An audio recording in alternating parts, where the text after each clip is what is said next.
Welcome to the Tech Egg. Don't get scrambled. Enjoy the video. In this video, I will show how to make beef nachos.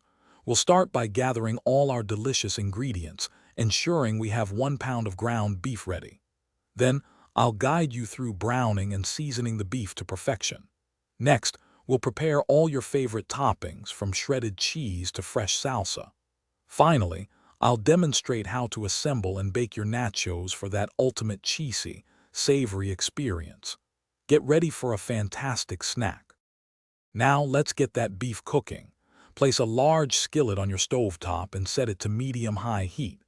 Add 1 pound of ground beef, using a spoon to break it into smaller pieces as it cooks.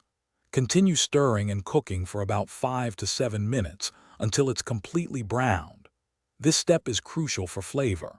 Once cooked, carefully drain off any excess grease to keep your nachos perfectly crisp and delicious.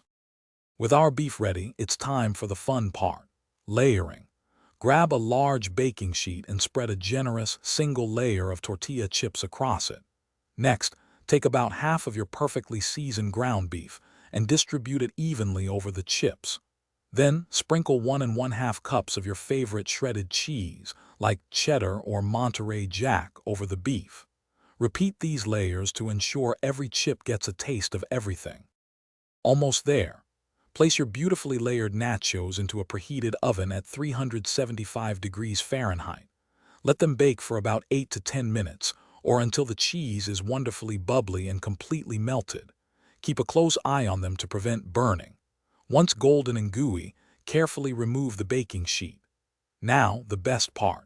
Pile on your favorite fresh toppings like cool sour cream, zesty salsa, and fresh cilantro. Enjoy your homemade masterpiece. Thanks for watching. Consider subscribing if I helped unscramble your problems.